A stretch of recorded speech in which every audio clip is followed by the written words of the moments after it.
Hello, college football fans. Welcome to episode 79 of College Football Throwdown. I'm your co-host, Alex Schmitz, and today I'm joined, as always, by my dad, Peter Schmitz. Hello, Husker fans and college football fans. All right. Hello, everybody. Yes, we are College Football Throwdown, a college football podcast by college football fans for college football fans. And we're back this week to discuss Nebraska's game against Northwestern, the upcoming game against Minnesota, as well as some of the things that happened in the national scene, big games of Week 6 and the upcoming awesome weekend of Week 7. But before we get into all of that, I believe you have a beverage for us this week. I do. I have another wonderful beverage choice. It's actually, I happen to be in Minnesota right now, visiting family combined with doing a little work project, a little harvest activity.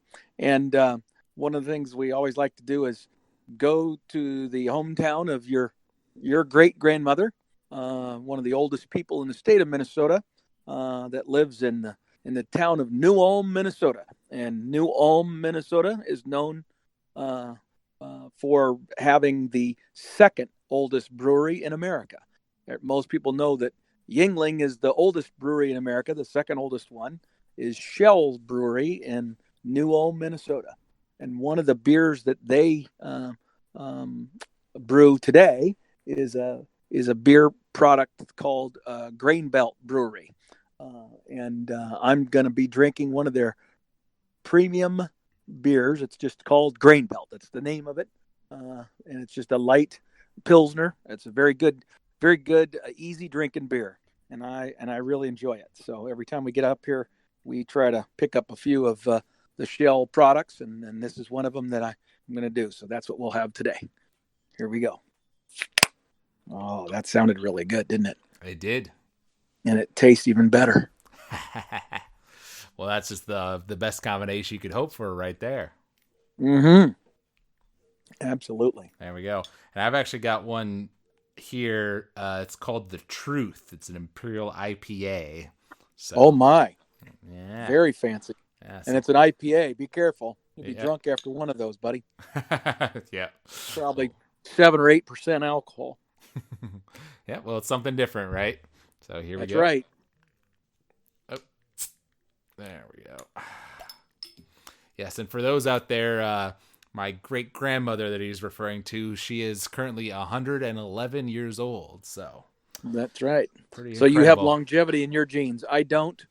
They come from your mother's side. Yep. Yep, not so lucky on your side. So we'll see which coin flip I get. All right. So to start things out, as I said, we're going to talk about the Minnesota game. We will talk about the Minnesota game, but we will start with the Northwestern game, which happened this past weekend. We gave our predictions on the last podcast in terms of score, and I predicted a Nebraska victory of 24-17, while you predicted a score of 28-21. Right. So. Yep, and it ended up being lower scoring than either of us were imagining. Right, exactly. Yep. Exactly. The final score of 13-10, with Nebraska winning on the last-minute field goal to win the game. Yeah, last second, really. I mean, last 3 seconds. So, right. Yeah, but definitely a fabulous finish, but a game to forget. Yep. Well, I was happy to see McCallum, get carried off by the team, and all the excitement. That's always cool for a field goal kicker to have that big moment. I'll never forget Alex Henry's big kick back in the day for us to Colorado. Win the game. Yeah, that 50-plus yarder. 57 yards, yep. Wow, yeah, it was that long. Damn. Yep. That's pretty incredible. Whereas this was just 25, so he had no excuse to miss it. Well, except that, it's fascinating when you understand the history of this particular player. He was a kid who was a successful football player and field goal kicker from the state of Nebraska. was selected to the Air Force Academy, and so he got an appointment to the Air Force Academy. Went out there and to play for the football team. So he was a recruited athlete as well as obviously a top-notch student and everything. Decided the Air Force Academy wasn't for him, and that coincided with the arrival of Scott Frost. He with that change in leadership in Lincoln, he had an interest in coming home, so he walked away from the full covered scholarship that is an appointment to an Air Force Academy, and came back to Nebraska as a walk-on, but not as a field goal kicker, as a safety. And he was going to try to compete and see if he could climb up the depth chart that way.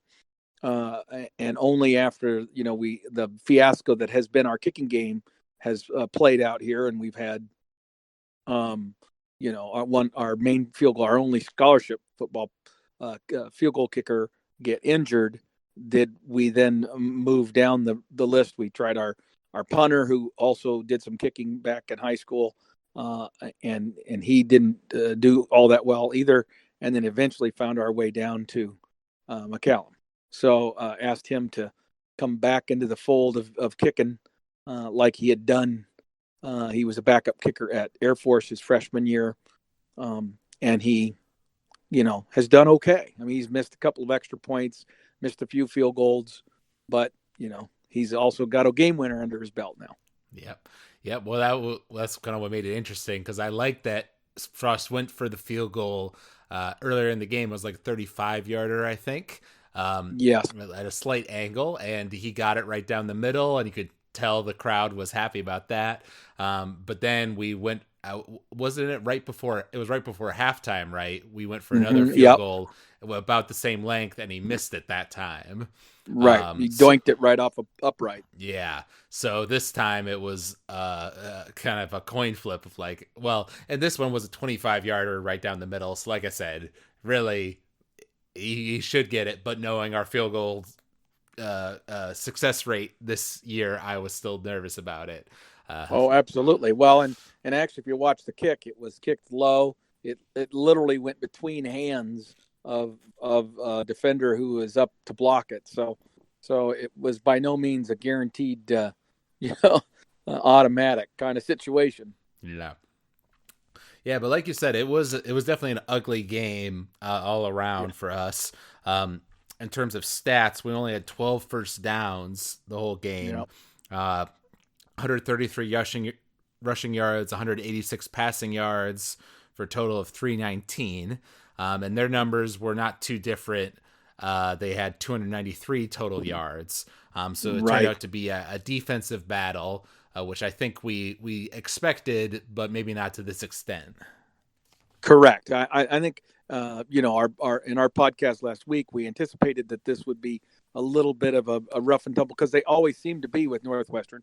And part of it is that's their MO. I mean, and in fact, listening to the comments of the Northwestern head coach, Pat Fitzgerald, after the game, he all but acknowledged that, that's basically the kind of game that they usually win.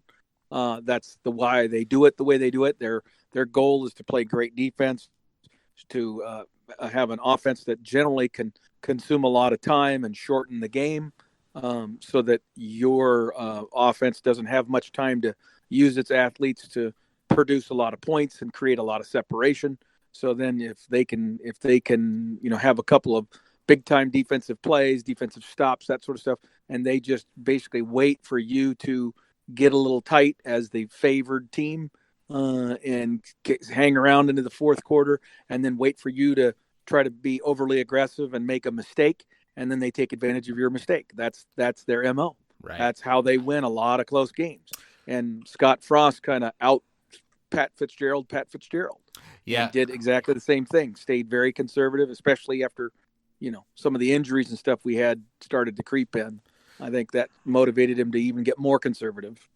Yeah, well, I was kind of thinking that as well. It's almost like we out Northwestern, because near the end of the game, after Adrian went out hurt, Vedral came out. We went 3 and out with only a few minutes left on the clock, and then they got the ball back and they had a little bit of momentum. and then they threw a pick. And then the momentum turned back in our favor, and we got a good drive going and got down there, scored last second field goal. That's the exact sort of situation I would have expected, for us to be in, where like we had the momentum and we were going to win the game, and then we throw a pick and Northwestern uses it to win, at the Right. end. Right. Well, that's the truth. Um, you know, now with the luxury of some time to rewatch the game a little bit and to just settle my heart rate back down after the anger that I had after watching the ugliness that was that football game. I can appreciate a little bit why Scott maybe chose and the staff chose to take the conservative approach that they took, especially in that second half. With the injuries mounting, and of course, oftentimes they know that guys are dinged up before we do, right? The first time a guy gets dinged up, he may be able to make it off the field, and you can hardly notice that he's hurt, but it ends up affecting his play the rest of that game, for example, or maybe he never shows back up. Like, I don't know that J.D. Spielman, who was one of our key players that got hurt in that game, I don't necessarily remember him being helped off the field or anything. Right. Well, so he got hurt on a play and then found his way to the sidelines, and no one knew. And then maybe a couple of offensive series later, you realize, where's JD? And he's not out there. And then you find out, eventually the production people will figure it out, and they'll go find him on the sidelines somewhere. Right. And I recall too, Adrian got hit earlier in the game and was kind of limping around a little bit for a few plays. And then later you could tell he was in pain in the replay, as the guy's just like falling right on his leg. Well, it looked almost like a hyperextension, like he did something.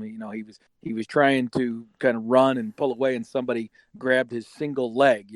And so when you do that, and you're still effectively driving with your other leg, you're now all of a sudden you're running, and then all of a sudden there's 250, 300 pounds on your other leg, and when you try to pull in that situation, you can oftentimes kind of extend it's almost like ripping your leg apart a little bit, right? Like you're stretching all those knee ligaments, and it hurts like heck. And you could see the pain in his face immediately. Mm-hmm. In terms of our offense, obviously we had a lot to be disappointed in, but the one bright spot I would say was once again Wan'Dale Robinson. He ran 7 times for 44 yards and received the ball 7 times for 123 yards. So, and actually looking at that, that's almost all but 60 yards of our passing yards in the game was just from him. Him breaking away for some of those, moderately, 20 plus yard plays, really helped us out on those few drives where we actually did get some momentum going. Right. Oh, he was our savior in this game. No one else could do anything else. The game was just a microcosm of where we're at as a program. I feel like it demonstrates that we're a better defensive team this year, most certainly, than we were a year ago. We've got some guys that are play with great heart and passion, just like we did towards the end of last year. And we have a defensive line that allows us to at least match up with most teams, except with the exception being Ohio State. But we were able to be pretty salty. And, other than one series of plays that they discovered late in the first half, where the quarterback keeper basically on a zone read where he sticks the ball in the belly of the running back and does a good ride and fake, and then he could take off and run, and he did that on us probably 5 times or 6 times over the course of the rest of the game, and had pretty decent success on most of those runs. And part of that was our defenders not using proper technique and not following their own rules that they're taught. And you have to give him a little credit that he maybe had some pretty good ball faking skills. Although in watching him, it didn't look necessarily all that deceptive. Clearly, we were not seeing the keep, at all. Right. So Right. Well, I do remember at least he faked out the cameraman like once or twice. I remember in the game. right, Yeah, I recall that too. Them getting us on those plays, and we're lucky that he was not a very good passer because there were right, a number of passes which were just like way off the mark. Um, right, so they didn't really threaten us too bad from that perspective.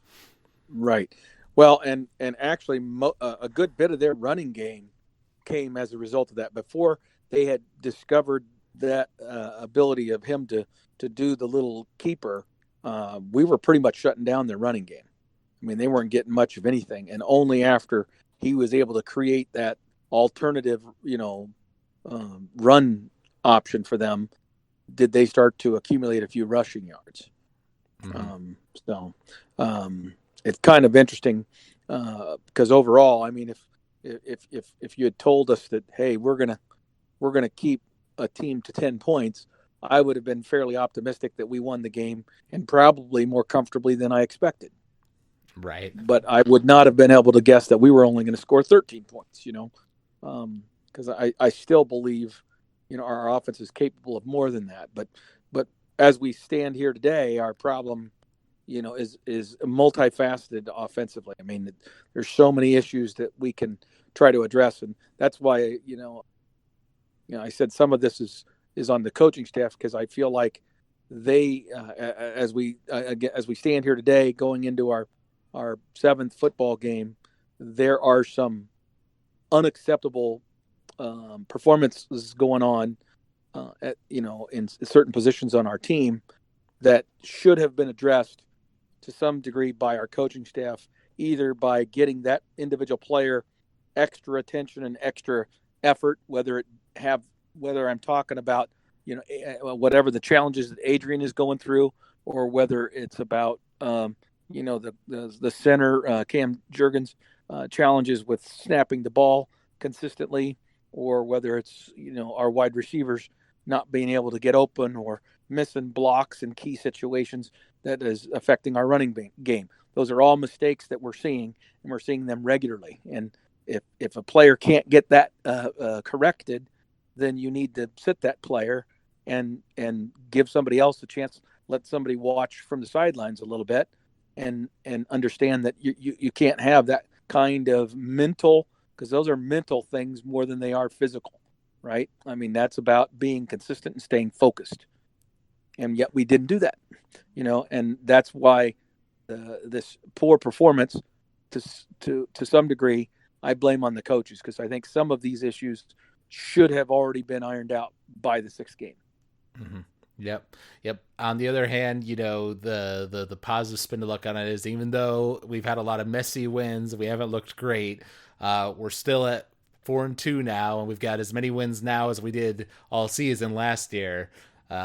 So you've got to look at that as a positive as well.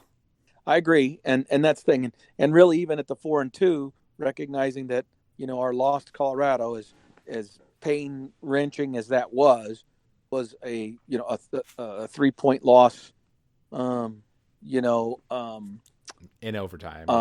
in overtime, right?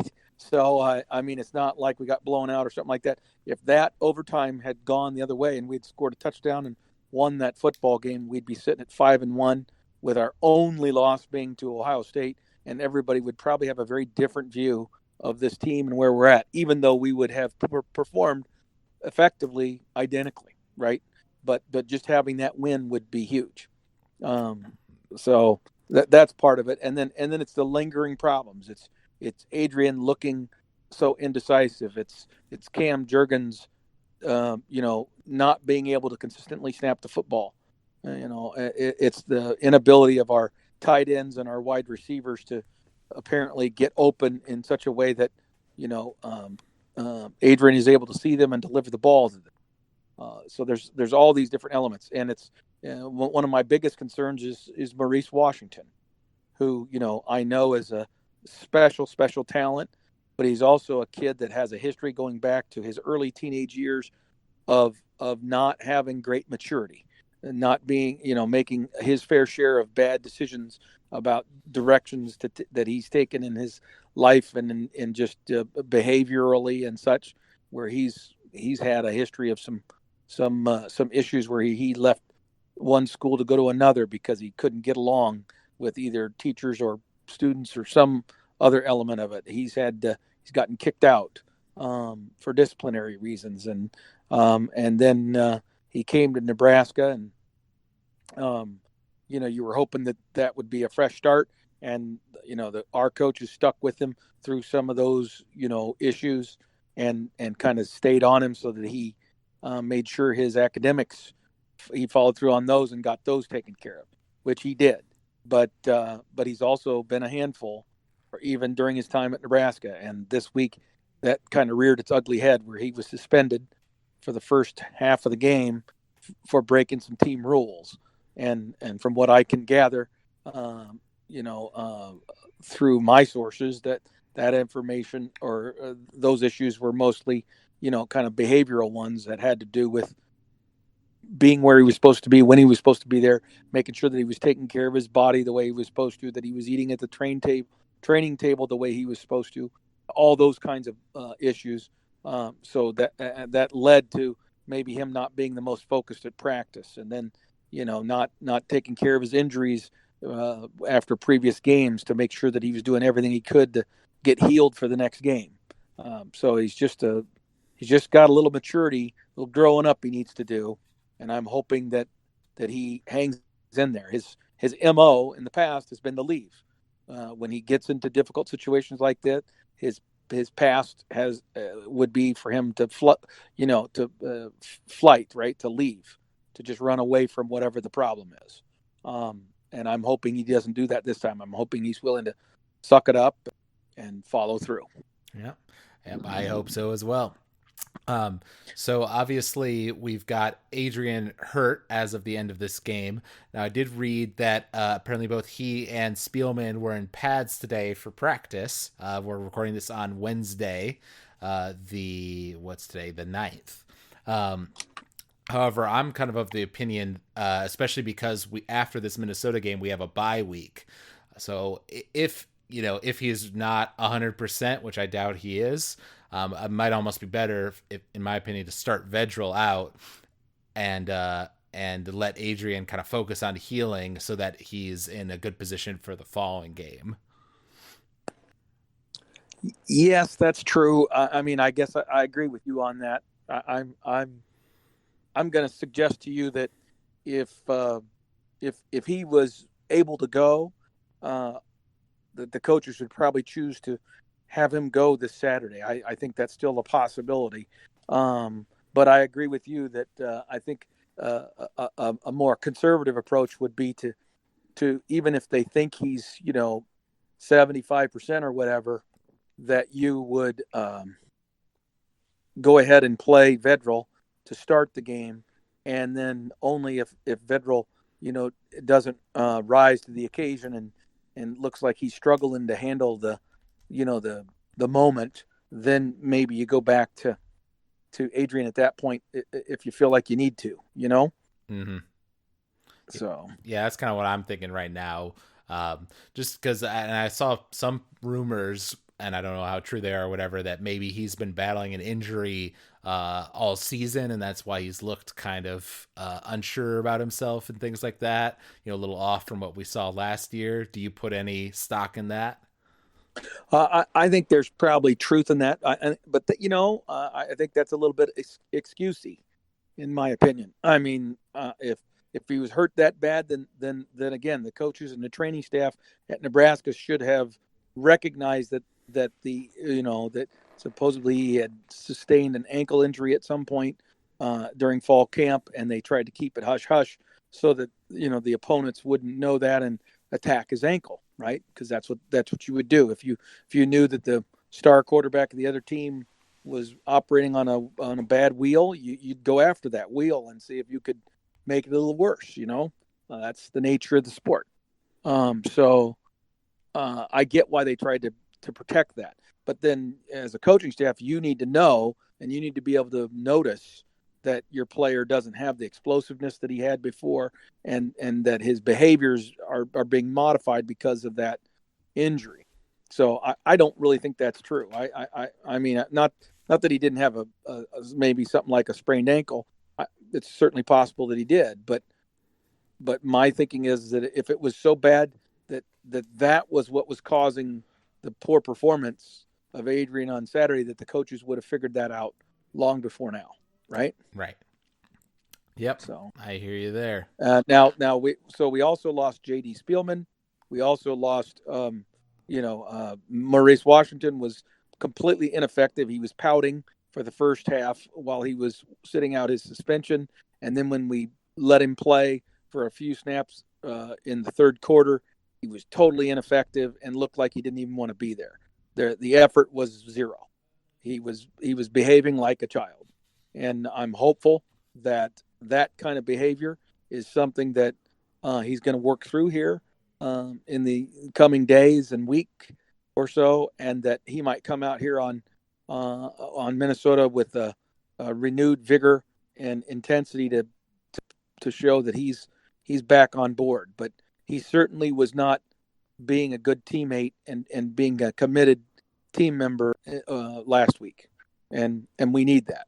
And then Mills, for all of the hype that we got before the season, has yet to hit that tipping point where he could become a factor for us, other than a couple of plays here or there. And I know he's been battling some injuries too, but we need him to be able to run hard, and we need him to be able to see holes.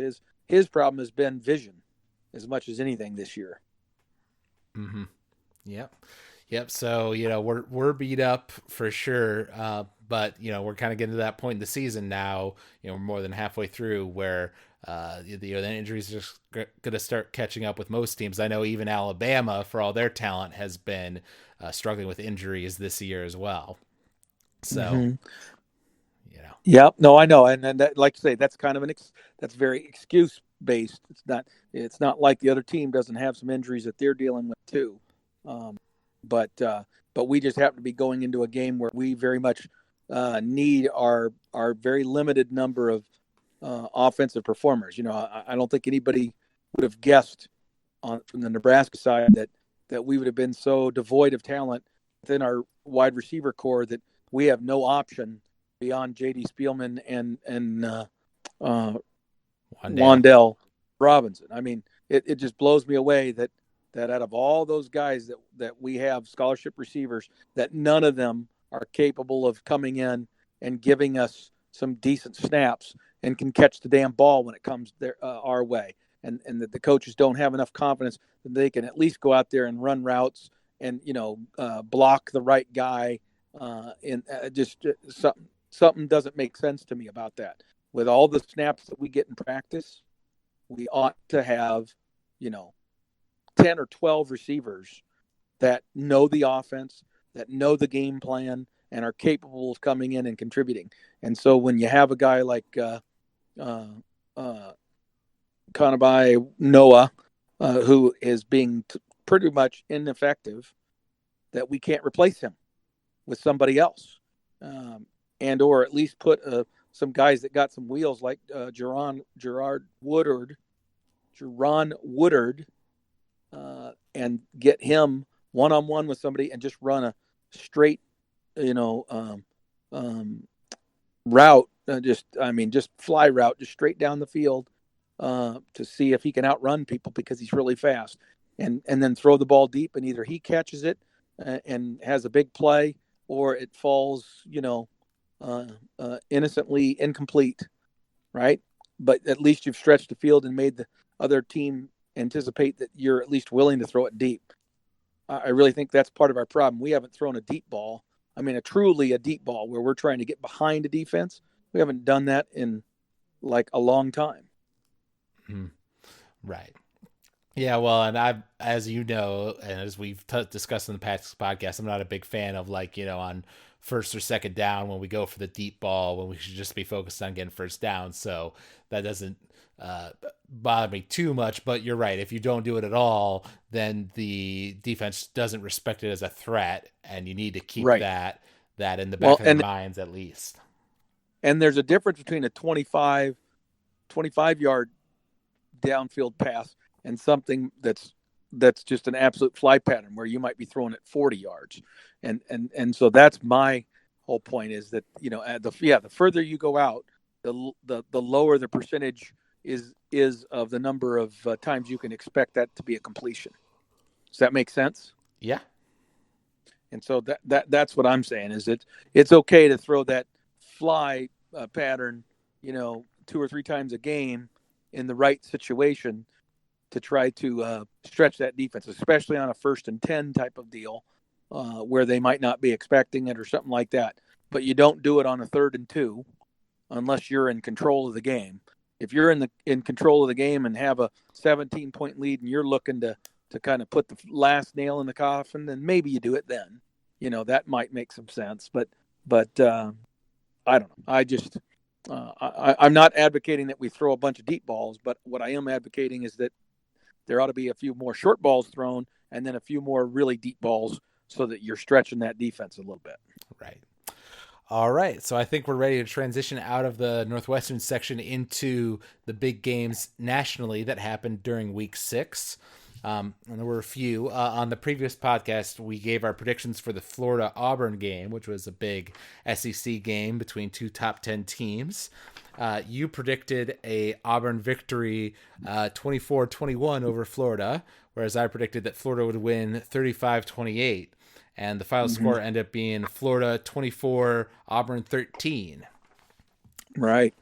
Yeah, Auburn disappointed me. I don't know why I picked them. Because Florida was at home too. That's why I picked them. It was at home for Florida, right? It was at the Swamp. Yep. Yeah. Yep. So good job for Florida, and they've got a big game coming up this next week too against LSU. So big test for them this season. Yep. Well, and it's a big test for LSU too. It's one of the first big tests for LSU. So LSU has beaten Texas and a couple of other good teams, but Florida will be their biggest test so far this year. Yep.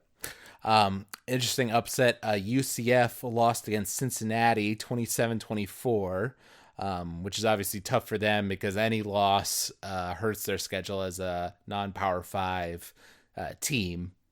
Yes. So they'll drop in the rankings for sure. Then Ohio State played against Michigan State, and Ohio State won 34-10, which is probably about what I would expect. That MSU's defense could slow them down a bit, but not enough to shrink the talent gap. Right. I mean, basically, Michigan State was kept it interesting for about a quarter and a half, and then in the second quarter there, Ohio State kind of flexed its muscles and really showed what it was capable of. Now Ohio State was unable to crush them the way they were able to crush us, partially for 2 reasons. Obviously Michigan State's defense is on a different level than ours, but also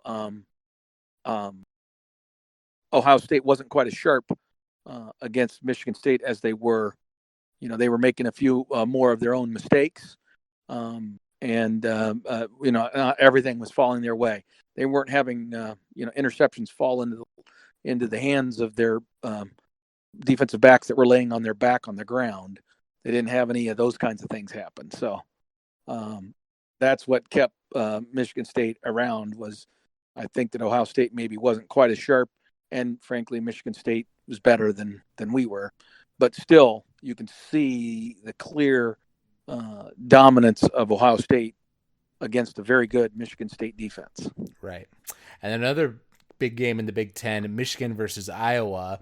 And you made a point that it was very important that Iowa lose that game, and they did, but only 10-3.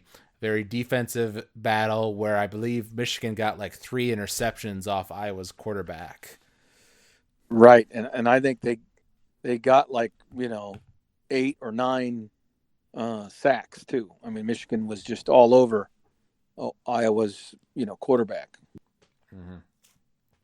Yep. So, but Iowa is definitely a threat for us. That we're gonna have to face at the end of our season. So that's definitely something to look out for. But also good for Michigan. I know they suffered a very bad loss against Wisconsin, but it seems like their team has kind of gotten a little bit more focused since then. So we'll see if Harbaugh can kind of continue this momentum for his team. Well, and yeah, I mean, it's nice to, the week after Wisconsin, they played a Rutgers team that was undermanned, and so they were able to get themselves right with that, and then they were able to play, Iowa at home and get a hard-fought victory, and now they get to go, or no, they get to play Illinois. I believe it's at home again. It might be at Illinois, but I think it's at home for Michigan. So that's another game where they will likely have a pretty big number on it and do quite well. So they'll be able to get healthy. All right. And we've got two other more minor upsets to talk about. Stanford beat 15th ranked Washington 23-13. And then Texas Tech beat Oklahoma State 45-35. That's really interesting. Two things. First of all, the Pac-12, basically doesn't have anybody that is emerging as, obviously a top team in the country. It's going to be very hard based on what's already happened. It's going to be very hard for any of those teams to emerge into the discussion for a Final Four pick, right? I mean, they're pretty much out of it at this point already, and it's only mid-season. But it would be hard for any of those teams to rise in the rankings and do well enough from here on out to put themselves back in that conversation. So Washington, I thought, was one of the final teams that might have been able to do that. Yeah, well, not anymore. Yeah. Well, and then the thing with what you just described with Oklahoma State and Texas Tech, that pretty much takes Oklahoma State out of the conversation. So I think you truly are down to, Oklahoma, unless somehow Texas finds a way to beat them. I believe that the Red River shootout is this weekend. Yes, it is. And and Texas would have to win that game to make any kind of noise in the Big 12 that could lead to, a Final Four type of appearance. So I think the Big 12's, only chance of having a Final Four participant is Oklahoma. Right. Yep. Well, and that's a good transition because you're right. The Red River shootout is happening this weekend. Oklahoma against Texas, the classic. It's happening at Texas. So that does give the Longhorns a fighting chance for sure, I would say. It could be. Well, it's in the state of Texas, but that game is always played at the fairgrounds on the site of the right state fair, and 50% of the tickets are sold to OU, and 50% of the tickets are sold to Texas. So there isn't supposed to be a substantial home field advantage for one or the other. Like one half of the stadium will be red, and the other half of the stadium will be orange. That's right. So it's kind of a unique game for that reason. That's right. Okay. You're right. I forgot about that detail. So pretty much a toss up there in terms of home field advantage. Right. Yeah. So I would expect Oklahoma to win, but as we just saw, Auburn was expected to beat Florida, and Florida managed to do it. So maybe Texas can follow suit. Exactly. I mean, that would be what would be necessary for them to get in the mix, I think. Right. And then the other really big game that's this weekend is Florida versus LSU, as we mentioned, which is at home for LSU. So it'll be tough, I think, for Florida to keep that momentum from last week into this game against a tough LSU defense. But, right. Crazier things have happened, so we'll see. Oh, yeah. Well, and LSU has a quarterback that's been playing really well. So it'll be interesting to see if, some would say that they really haven't played anybody yet. But he's been lighting it up. So, and he's the transfer from Ohio State. Burrows is his name. So, but he's really established a new life in these last couple of years down there at LSU. So, big game for LSU, a chance for LSU to really, put themselves right smack into the conversation about the SEC, and same with Florida. So, I think the winner of this puts themselves in great position. The loser kind of takes a back seat a little bit. There's a couple of really big Big Ten games that we haven't mentioned yet. I don't know if you were going to head into that discussion or not. Yep. Well, I've got two written down here. Penn State against Iowa, Yeah, coming that's off of huge. their Michigan game, and then also Michigan State versus Wisconsin. Right. Exactly. And now let's talk about that Iowa Penn State game. Now that's big for a couple of reasons. Number one, Penn State appears to be getting better. Early in the year, I would have questioned how good Penn State was going to be. I knew they had a good defense, but I was kind of wondering about their offense. But it seems like their offense is starting to find itself and really get going. And now they're not making some of the mistakes they were making early in the year. They seem to have settled in and are becoming a much more complete football team. And then Iowa, on the other hand, is coming off the heels of a very physical game, a challenging game, and even though they get to play this one at home, where they're much better at home than they are away. If Iowa were to take another loss here, then they put themselves way behind the eight ball in terms of a competition for the Big Ten West against Wisconsin or Minnesota or us, depending on who wins our game. Mm-hmm. Yep. So it's got big implications for our side of the conference for sure. It really does. Yep. So we'll be cheering for Penn State in that case. Well, yeah, and as a Nebraska fan, we'll also be cheering for Michigan State in that Michigan State Wisconsin game. Well, yeah, no, that's for sure, but that one's also at home for Wisconsin. Correct. Yep.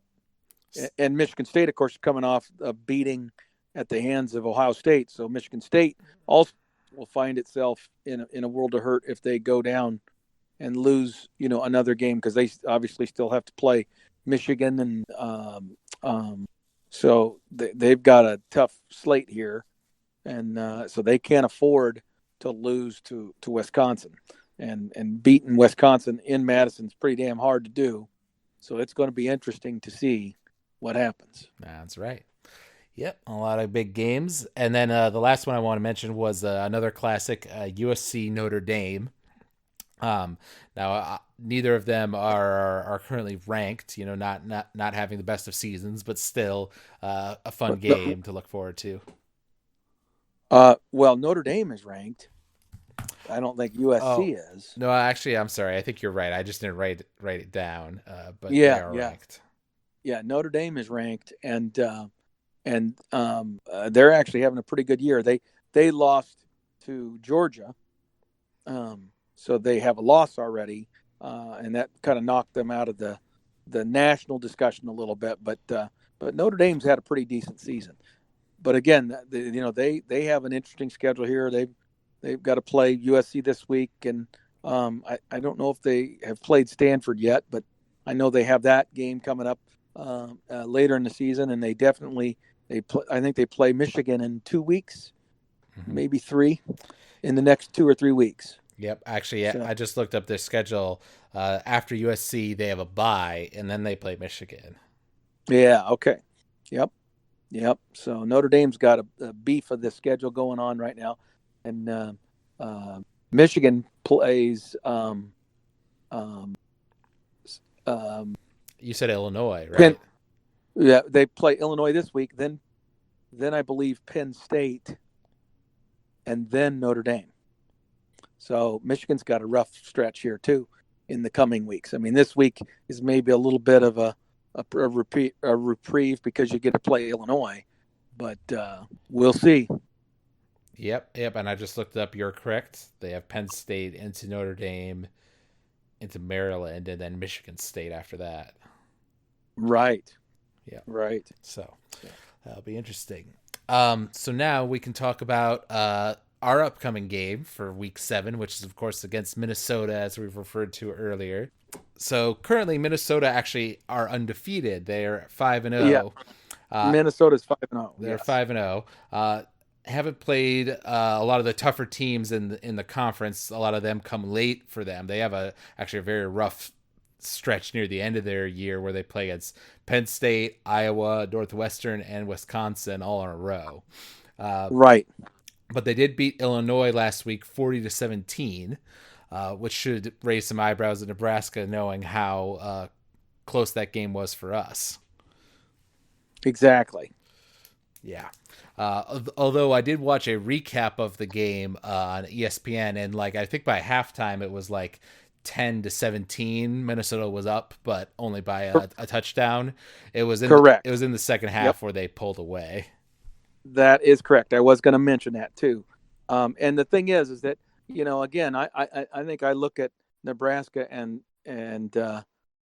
Minnesota's performance against the one shared opponent, which would be Illinois, and I would say that they both had comparable performances. Ours was a much closer final score because we gifted them basically 21 points on turnovers.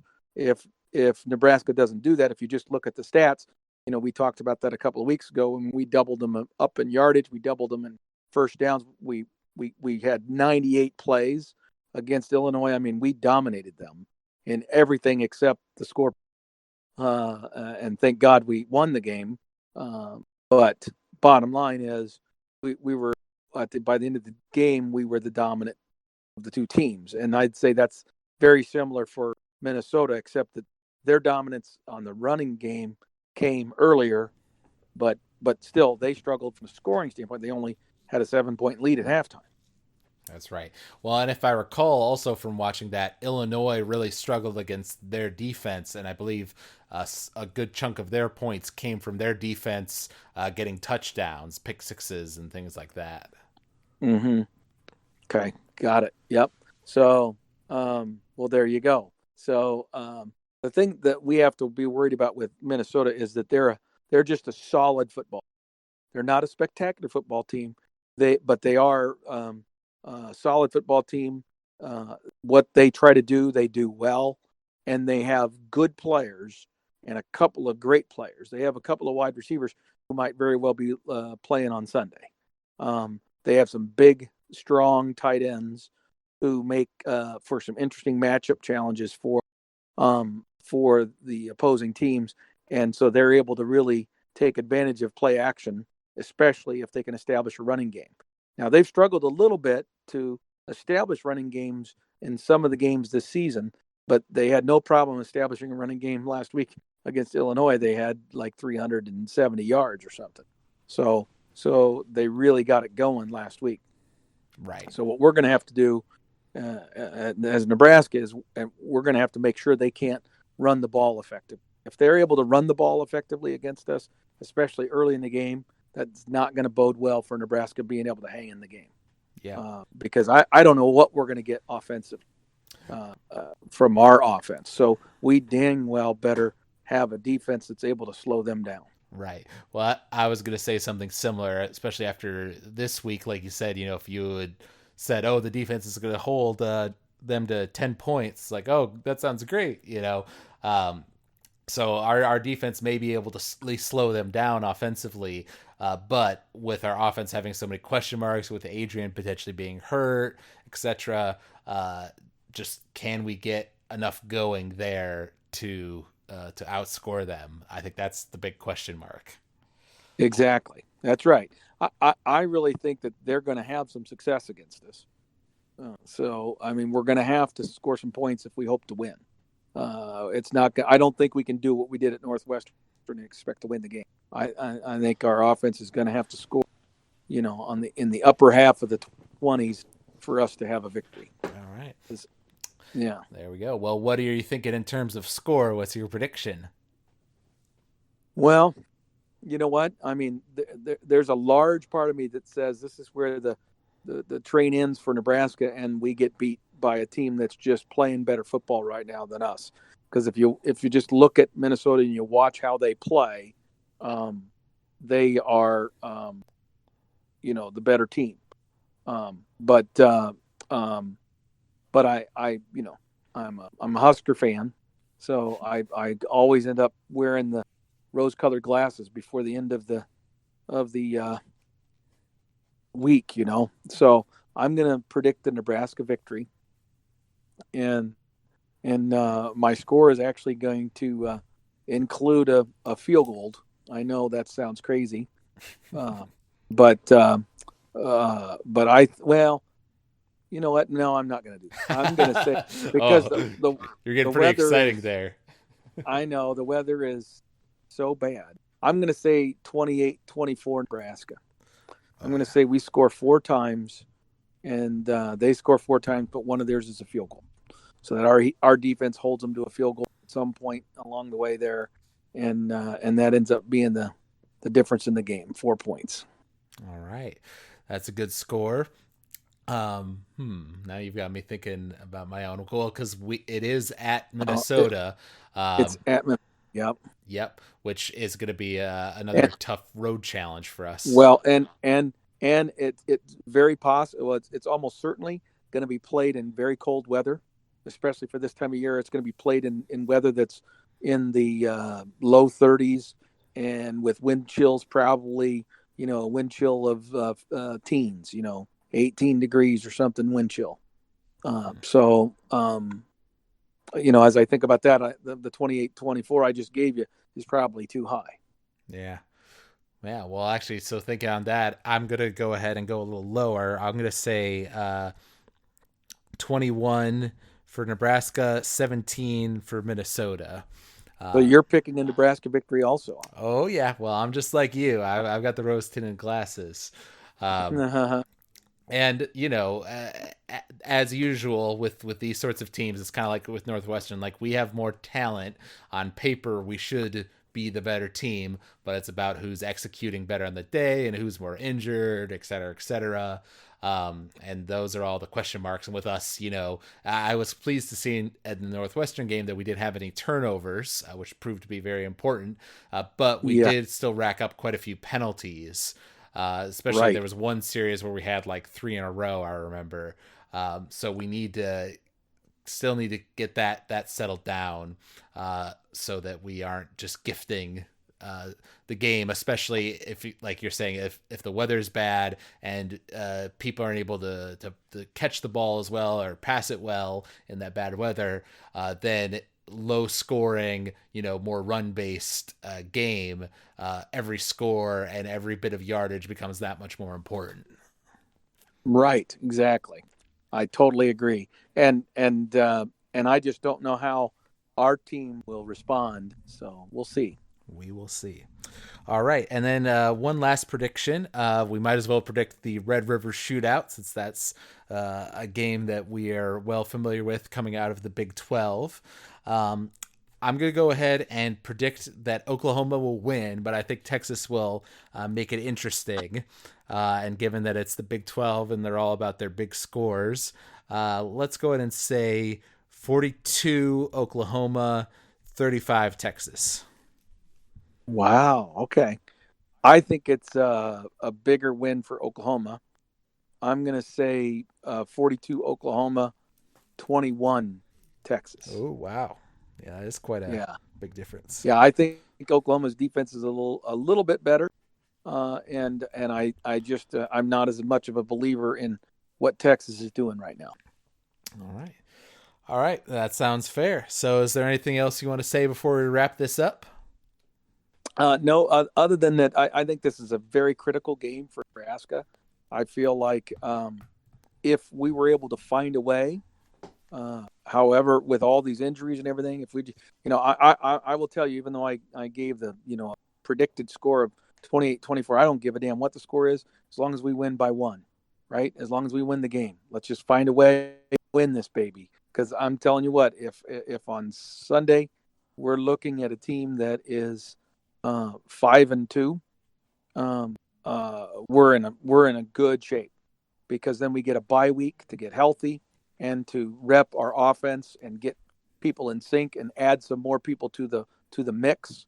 because we're all of a sudden some of those wide receivers that I'm frustrated haven't been playing might finally be given their chance in that bye week, and we'll end up looking like a different team, the following week. And we have 2 games against Indiana and Purdue that are both winnable. And so if we could find a way to win this one, then we have a chance to come out of the Ohio State game and have a 4-game winning streak. And now you've put yourself in a position to definitely get a bowl game and at least be a factor in the discussion about the Big Ten West. Right. So this is a huge game. If we lose this game, I think the Big Ten West stuff can totally be shelved. That's not even an issue, and that leaves in question whether we can get 2 more victories before the end of the season and get to 6-6. That's still a very debatable thing if we can't beat Minnesota. If we beat them, then all of a sudden I would suspect we would go into the Indiana game as a favorite and the Purdue game as a favorite, and put ourselves in a position to be 7-2 before we play, our next major opponent in Wisconsin. Right. Yeah, and as you mentioned, it's worth noting that after this game, we have a bye week before Indiana, and then after the Purdue game, we have another bye week towards Wisconsin. So as you say, if we're able to capitalize on that momentum, and at that point, then we would be 7-2 with a bye week going to the Wisconsin game, which is still a likely loss for us, one that we've kind of penciled in from the beginning, but at least we've got more of a fighting chance. Exactly. Totally agree. Yep. So that's why this becomes a huge, huge game for us. Very true. But, so was last week. I mean, I said that about Northwestern. At this point, every one of them is. When you're just fighting and crawling and scratching, you're just an average football team. You're just trying to find ways to figure out a way to get to a W. Yep. And and then hope that leads to recruiting success that will put us in a position where next year and the year after that we have more talent to work with and a deeper roster that Scott can start to do more of the things he wants to do. Yeah, that is always the hope. So if you all out there enjoyed listening to this podcast, you can find us online if you search for College Football Throwdown. We are on iTunes and Apple Podcasts, or you can find us on Podomatic.com. We always like reading reviews from fans, reading questions and comments, all that sort of stuff. You can also reach out to us via email at huskerpete13@gmail.com, and we'll read your question out on the air. So I want to thank you all out there for listening, and thank you, Dad, for listening to this podcast with me, hosting along. And until next time, go Big Red. Go Big Red.